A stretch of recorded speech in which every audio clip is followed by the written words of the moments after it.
Hello, everyone. Welcome to our continuing PAX West coverage. Totally not being recorded 20 days after PAX West, because who would do such a crazy thing? Who would? I'm Josh. That's Justin. Oop, my finger got cut off. We are going to be talking in this episode about another one of our games we really enjoyed at PAX West last year, The Nightmare. So, last year, The Nightmare. Let's just get it out of the way. Kind of Dead by Daylight, Friday the 13th. It's that same kind of formula of experience. Yeah, definitely very much so, but different. Not saying it's taken out. I mean, it's just like, hey, there's a ton of battle royales right now. Like, not one. I mean, one's inspired by one, but it's just another one in the genre. Pretty much. No, I mean, essentially, it's. I don't know what the genre. Does this genre have a name? I mean, essentially, it's horror. Yeah, it's just like the Brawlhalla dudes that I feel bad because I keep calling it. Yeah, it's like a Smash Brothers. I'm like, there's a better name for that. Exactly, exactly. Which that used to be the battle royale, I think. And now it's shooting. Yeah. Whatever. Point is, it's one player plays the big monster dude or big freaky guy, and other guys play other little guys that are trying to escape. Yep. I wonder if there actually is an actual genre name for this. I need to look into that. But that being said, it used to be like the 4v1 stuff, but it's not quite that anymore either. Like it's something more than that. It's definitely because they've gone into that horror slant on things. So So the way one of my notes in here about last year the Nightmare is it's a faster paced Dead by Daylight. So while Dead by Daylight and Friday the 13th, I felt both games with my limited experience playing, but my extensive experience watching others play. I feel like particularly as the kids, so I didn't get neither one of us got to play as a killer. No, we both got to play as the quote unquote kids, the teenagers. I was trying to look for that word, the killer. I was like monster, big guy. Yeah, the killer. That's the word I was looking for. Essentially, yeah. So none of us got to play as that because I think one of the developers was playing with it, at least for our machine or our teaming stuff. So it was us and four. It was two of us on a team of 5. And what I felt about it, though, is compared to those other games in this genre, I felt as a kid, I was moving very fast. I felt there was like I felt like I was never like having that even when I was like damaged. I never felt like I was doing that sluggish movement. I felt like I still was in control and moving rapidly. Yeah, and at first, kind of like giving people like more of an idea to this, like it kind of got like just like 90s motif going on here. Mm-hmm. I felt really bad too because nobody picked the girl with braces and the headgear. No, they did not. But they have everyone actively tried to avoid picking her. It was really sad. I almost wanted to pick her, but I picked the nerdy kid that was pretty much like engineer kid. Yeah. So they had like the girl with braces, which I forgot her specialty was. There's the nerdy kid, which kind of was an engineer. They had the jock dude. So that's the thing is. So there's 5 characters. There's Chad the quarterback. There's Nick the nerd scientist renaissance man. There's Amber the overachiever prom queen mean girl. Mm-hmm. There's Troy the cool kid strategist genre savvy. And Sam who's the headgear girl, the outcast geek invisible. They are characters. They don't even though yes logically they might be specific classes. You are not required to choose those classes by any means. The game you could play whatever class you want. Just to fill it in for the villains, there's the Giant, the Strangler, and the Lasher. I'm trying to double check. I was trying to remember what the name of the classes were. And the cool thing about the characters too, they like actually like play off each other. It's not like you're just playing these silent characters. Like if constantly talking to each other. I guess the best way to compare that too is Left 4 Dead? Left 4 Dead. Yeah, Left 4 Dead. There we go. I was like, God, is that the name? But all those like all the survivors are characters. They all play off each other. All are talking to each other while they're trying to survive. So like as far as like playing the kids who were your goal is to escape. And actually, like Left 4 Dead too, like there's like things you have to do around the level to escape. Mm-hmm. The level we played, we were in an abandoned school. We had to get the power running. Then we had to get I think our main thing we had to do is get gas for like the forklift and get that to the bleachers to get out in the rafters to get out the window or something like that. Well, no, but that essentially was what it was. So you need to get the the lift, essentially gas in there to get you up, as it, but that's not the end. There's a word for it. It's the way you stand and it goes up. A cherry picker, I think. Well, kind of. It's still not that, but anyways, you get in that and then you go up. But even then, the killer then appeared at the top in these rafters, so we still had to like duck around him and then still get electricity going up there to then actually get through an open area. Like, and he can chase you for a while. I forget who on our team. I think I finished actually.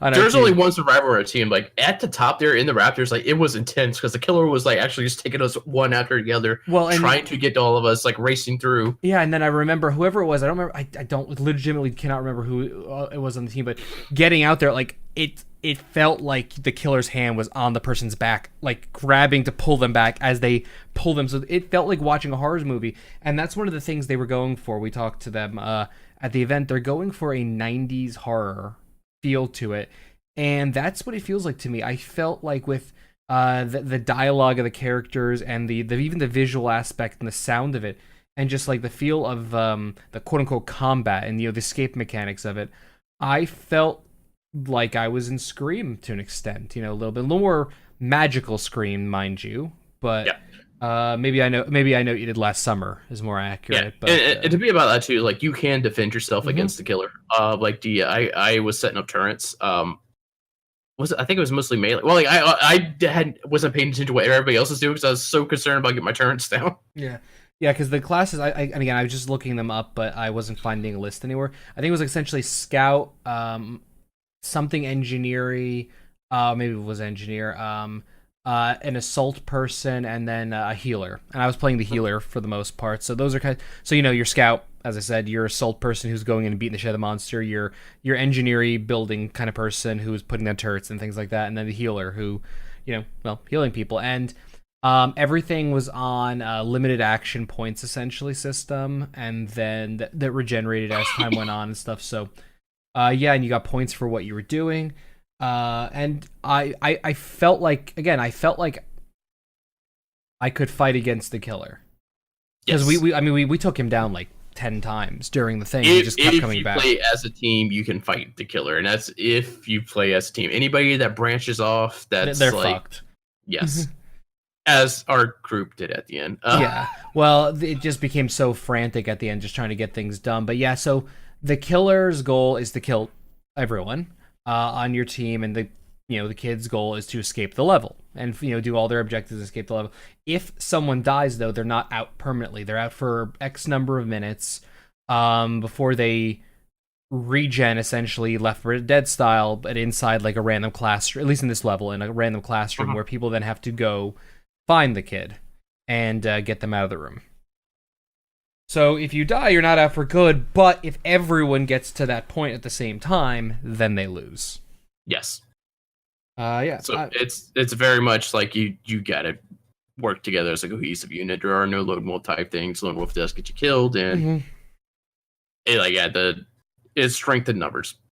Absolutely no, but again, like I absolutely loved playing this game. Like the whole thing I could think of the whole time I was playing it was I want this as a Concal Buddy Pals game. Not that I'm exactly sure how we were going to do that since it's 5v1. How the hell we do that for mixer co-streaming? But we would figure something out essentially. But yeah, it was just a lot of fun, and I liked the fact that you could change. I assume you could change your classes for the kids side every time you died. You had that option. You weren't locked in, and then I assume the monster villain whatever was able to do the same thing because we kept coming across different ones. So that's the part I was actually confused too. Like I know there's two different sides. I couldn't tell if that was two different games or two different groups within the same game. Oh, when we were sitting down, no, those are so that was two different games, sets of stations, is how I viewed that at least. Based on the number of computers. Yeah. Okay, but that's like because I could have swore like all of our people died and then like a whole new group came in, but it might have been me being frantic and trying to get like stuff down because we're pushing the lift around, and I think that's actually what it's called, the lift, and then trying to put the down turns, because like I think it moves slow. Trying to defend it while one person's up there moving it while everybody else is trying to fight it. Yep. I don't know. It's fun though. Yeah, no. think if you work as a cohesive unit, it would be a really enjoyable game, especially then when shit starts going awry. Yeah, I'm definitely looking forward to the game releases. At least it's listed right now as fall 2018. I haven't heard anything different yet. So, again, I mean, this is kind of quasi-focus. This isn't exactly the focus game coverage we used to do. These are now just, we kind of narrowed it. Narrowed it. We actually broadened it to more just the stuff we enjoyed for these videos. And yeah, what I feel about this game is like the rest of the games we've talked about at this point. I want to play this. I want to stream this. I want to review this. Yeah. And it was really funny. Was one of those games that as happens at PAX West, you get an appointment. You're like, okay, I'll check out this game. And this is like not an appointment I give a shit about. No offense to any developers, but sometimes you get an appointment. And by the end of the event, you're just like, can I just cancel all my appointments today? I'm not super interested in these games. Let's just figure stuff out. But you go. Especially on a day 4. Especially on a day 4. But, you go to the appointment and stuff, and we went, and this was one of my surprise games because I've literally spent the last 2 to 3 weeks thinking about this damn game. It's been really on my mind, and I'm just like, okay. I've not really been big into Dead by Daylight or Friday the 13th. Or even the other similar things like Left 4 Dead. Never really been into any of those, but something about this makes me just want to play it. Okay, it's fun. It's like made for streamers, made for groups, especially since we're on Mixer now, like with the co-stream in mind too. Oh god, it's gonna be fun times. I can't wait. Yeah, should be some good times. So, any final thoughts on last year, The Nightmare? Not at the moment. I think we covered everything. All right. Well, also gotta know I'm shooting this video very late, so my mind is very fried. Yeah, no, it's late, and I need to go eat dinner too. So yeah, let's wrap this video up. Thank you all for watching this. You can check out the rest of our continued PAX West and just random game coverage and things like that at youtube.com/concalpod. And as we mentioned, streaming mixer.com/concalpod. If you go to mixer.com/team/concalbp, you can see all of the constant calibrating streamers listed there. With that, I bid you a good catch-all.